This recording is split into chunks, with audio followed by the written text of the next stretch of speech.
বলবেন দুনিয়াতে সুখে ছিলা, সে বলবে আল্লাহ সুখ কি জিনিস আমি জানি না, সুখ কাকে বলে আমি জানি না, সুখ কি আমি সেটা জানি না, আল্লাহ সুখ কাকে বলে আমি সেটা জানি না। আর এই পৃথিবীর সবচাইতে নির্যাতিত, নিপীড়িত এবং দুঃখ ক্লেশে ভরা মানুষটাকে আল্লাহ পাক এই এক মুহূর্তের জন্য জান্নাতে ঢুকিয়ে দিয়ে বের করে নিয়ে আসবে। বলবেন যে দুনিয়াতে দুঃখে ছিল, কষ্টে ছিল, এই ব্যক্তি বলবে আল্লাহ কষ্ট কি জিনিস আমি জানি না, কষ্ট কাকে বলে আমি কষ্টের সংজ্ঞাই জানি না। এই ব্যক্তির তাকদিরে কি হবে পরে?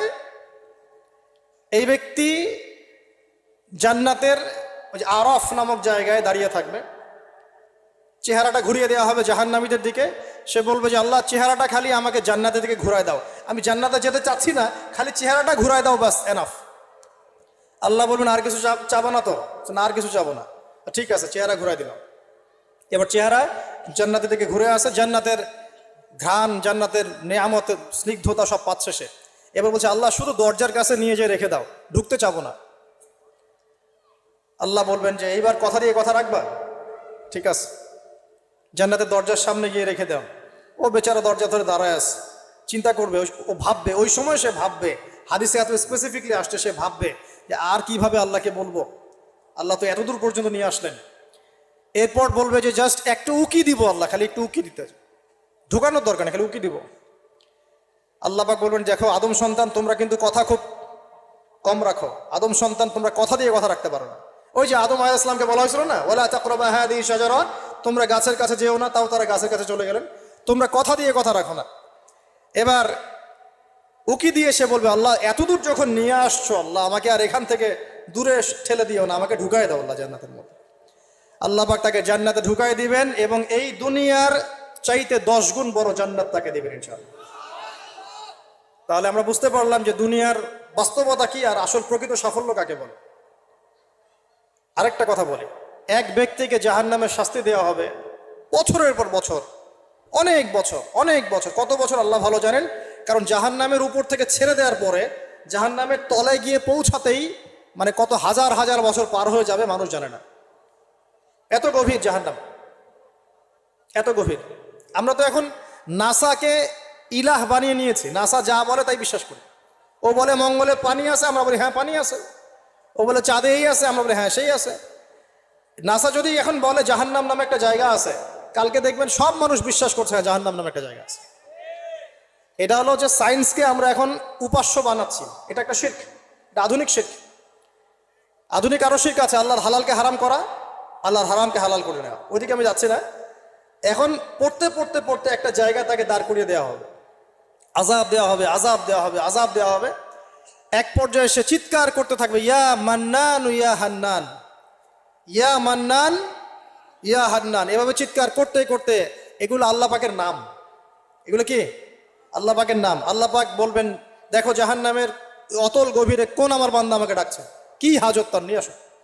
ওকে জিজ্ঞাসা করা হবে কি প্রয়োজন, সে শাস্তির অভিযোগ করবে। শাস্তির অভিযোগ করে তাকে বলবে যে আমার এই শাস্তি আমি সহ্য করতে পারছি না, আল্লাহ আমাকে এইটা দাও সেটা দাও, আমাকে, আমি যেখানে থাকি সে থাকার জায়গাটা ভালো না, আমি যেখানে বসি বসার জায়গা ভালো না, এরকম অনেক কথা বলতে থাকবে। আল্লাহ পাক তখন তার গুনাহগুলোকে স্মরণ করাবেন, মানে তার এই অবস্থা কেন হলো এটা স্মরণ করাবে। এবার সে ব্যক্তি পিছনে ফিরে, তাকে আবার পাঠিয়ে দেওয়া হবে, যাও পিছনে ফিরে যাও। তো যেতে যেতে সে তাকাবে পিছনে ফিরে, বারবার তাকাবে আর বলবে আল্লাহ তোমার রহমতে আমাকে একবার সেখান থেকে তুমি বের করে নিয়ে আসছো, আল্লাহ দ্বিতীয়বার আমাকে সেখানে পাঠাও, আমি তোমার রহমতের আশা রাখি যে তুমি আমাকে মাফ করে দিবা। আল্লাহ পাক বলবেন আমার রহমতের ওসিলায় সে আমার কাছে চেয়েছে, যাও আমি তাকে মাফ করে দিলাম। এই জাহান্নাম থেকে বের করেও আল্লাহ পাক অনেক মানুষকে কি করবেন, জান্নাতে দিবেন ইনশাআল্লাহ। একজন ব্যক্তির কথা আসছে 99টা খুন করেছে, তওবা করার সুযোগ আছে কিনা খুঁজতে গিয়েছে। এক আবেদ যে ইবাদত করে, আলেম না আবেদ, সে বলেছে কোনো মাফ নাই, ওকেও হত্যা করে 100 পূর্ণ করেছে। পরে অন্য এক আলেমের কাছে গিয়ে তওবা করেছে, আল্লাহ পাক তার জান কবজের সময় ফেরেশতাদের দূরত্বকে পরিমাপ করে এই ওসিলায় আল্লাহ রাব্বুল আলামিন তাকে মাফ করে দিলেন। আরেক ব্যক্তিকে মাফ করেছেন আল্লাহ রাব্বুল আলামিন, যে তার সন্তানদেরকে বলেছিল আমি মারা গেলে আমার লাশটাকে পুড়িয়ে ফেলবা, অর্ধেক ছাই বাতাসে ভাসিয়ে দিবা, অর্ধেক ছাই সাগরে ভাসিয়ে দিবা, বাতাসে উড়িয়ে দিবা, সাগরে ভাসিয়ে দিবা। আল্লাহ পাক ছাই জড়ো করেছেন, করে বলেছেন কেন করেছো এই কাজ? সে বলবে মিন খাশিয়াতিকা ইয়া রব্বি, হে আল্লাহ তোমার ভয়ে এই কাজ করেছিলাম। আর তুমি খুব ভালো করে জানো হে আল্লাহ আমি তোমার ভয় করেছি না অন্য কোনো কারণে করেছি। আল্লাহ পাক তাকে বলবেন যাও আমি তোমাকে মাফ করে দিলাম। এক নারীর কথা আসছে, ব্যভিচারী মহিলা, জিনা করে, পতিতা মহিলা, একটা কুকুরকে পানি পান করিয়েছে, আল্লাহ তাকে মাফ করে দিয়েছে।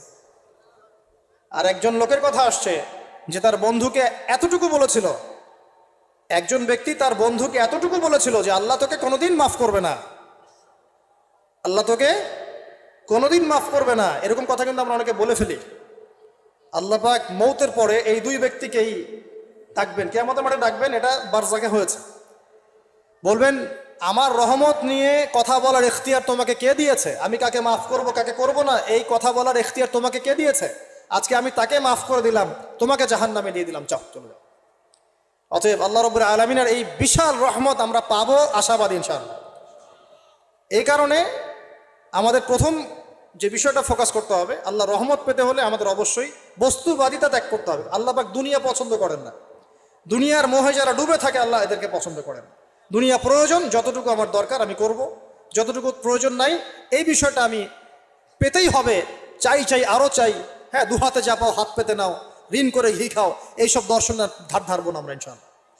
আমাদের দুনিয়া চলে গেলে যাক, বাকির খাতা পূর্ণ হোক ইনশাআল্লাহ তাআলা। আর এই দুনিয়াতে এসেছি আল্লাহর ইবাদত করার জন্য। শিখলাম, জানলাম, বুঝলাম ইবাদত মানে শুধুমাত্র নামাজ, রোজা, হজ, যাকাত নয়। এগুলো অবশ্যই ইবাদত, কিন্তু এগুলোই ইবাদত নয়, বরং আমাদের জীবনের প্রতিটা কাজই ইবাদত।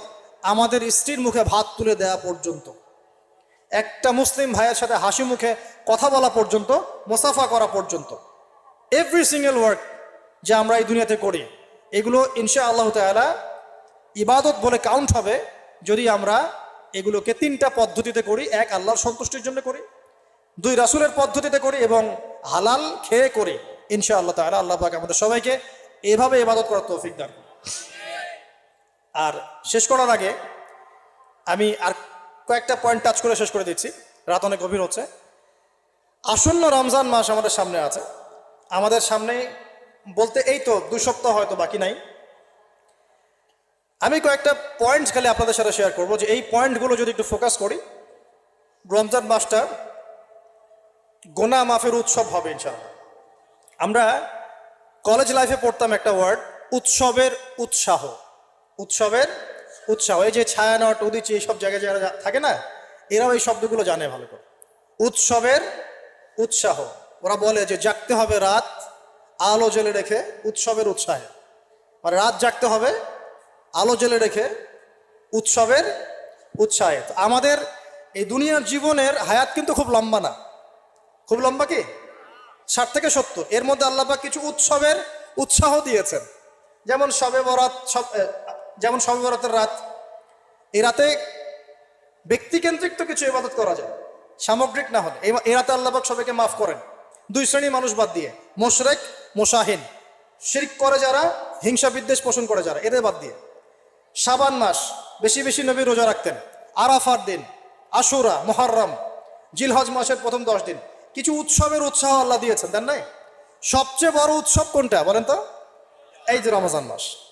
এখন এই মাসে আলো জ্বালা থাকবে উৎসবের উৎসাহে। কিভাবে? প্রথম কথা বলি, দুনিয়াবি বাজার ঘাট, শপিং টপিং যা যা আছে আগে ভাগে এই কয়দিনে করে ফেলেন, যাদের সামর্থ্য আছে।